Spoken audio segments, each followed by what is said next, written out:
And our News Central's Bernard Akeredolu is live in Akure, and he joins us for the latest in Ondo State. Hello, Bernard. Good evening. Good evening, Blessings. Thank you for having me. It's a pleasure. Thanks for joining us. Now, Bernard, could you provide an overview of the public sentiment in Ondo State currently, following the passing of Governor Rotimi Akeredolu? Well, of course, it's never a good thing when a person passes, and it's even worse when it's a leader who passes. But the interesting thing about, public sentiment, like you said, for those we spoke to, particularly people in the market, they gave a very, very, would I say, touching, statement of the governor himself, basically. It's not every time, as a journalist that I am, that I get to ask people about the passing of a leader, particularly a governor, and they say so many good things about this person. In this case, a lot of encomium was showered on the late governor. Many of them were grateful to the works, to him for the works that he had done, particularly in terms of security. If you remember that the regional security group called Amotekun was spearheaded by this late governor. And besides that, there were also several achievements that he had put in place that the people were really grateful for. They also particularly thanked him and said he will be remembered for the fact that he was putting a lot of, or he had put a lot of infrastructure in place, and he was still doing more when he unfortunately fell ill and eventually passed.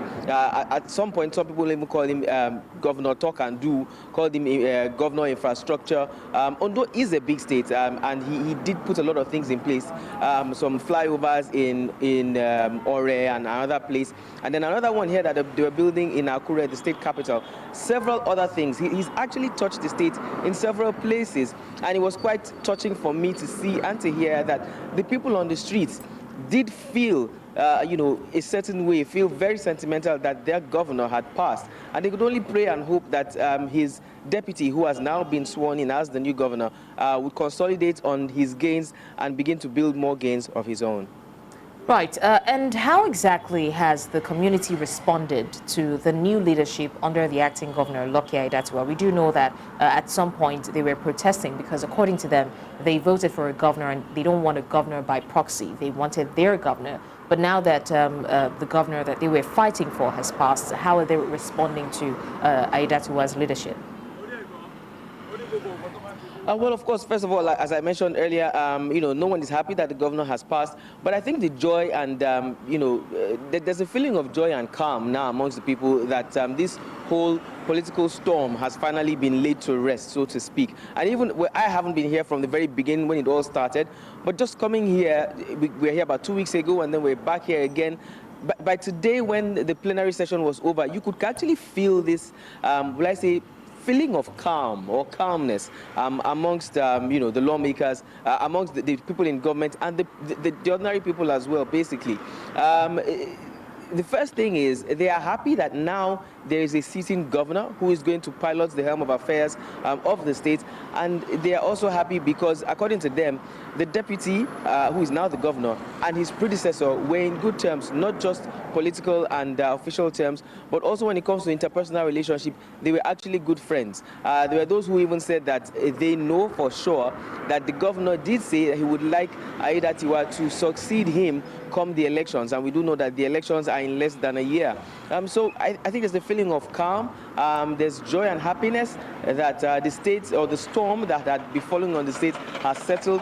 And now I think everybody is just basically looking towards hope in the new year, and hope that, that the new governor will be able to take charge from where the former governor stopped, ensuring that everything that the citizens of Ondo State want and deserve, that they would get. All right. Now, Bernard, in terms of the 2024 budgetary allocation, let's look at the key priorities and the allocations outlined for Ondo State. And how do these align with the needs and the expectations of the local population of the state?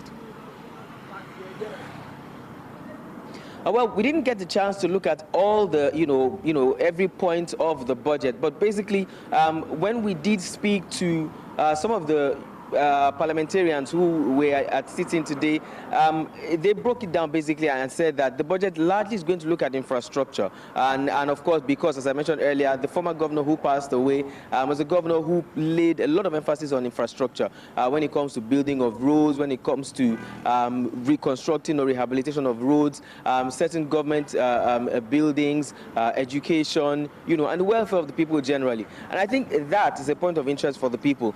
We also did speak with the Speaker of the House of Assembly, and he said the same thing as well, that this particular budget is centered towards satisfying the people of Ondo State. He said that the budget was raised to the amount where it was raised to, such that it will be all-encompassing and it will not lack anything, such that by the time they get to the end of 2024, they can look back and say it was a budget that was well planned. I asked the question if there was any delay in coming to where we are concerning the budget, seeing as this budget was signed today being the last working day of the year. The response I got was, of course, because of the turn of events that have been happening, certain things have had to stretch, but that there was no delay. The budget was clearly thought of. They had the part where the budget was scrutinized, and that took them quite a while to eventually get to where they are now. So they believe that they have dotted all the I's and crossed all the T's to ensure that this budget will be, as I mentioned earlier, all-encompassing. All right, thank you so much, Bernard, for giving us the updates, and we're really looking forward to seeing how things turn out politically in the state. Once again, thank you.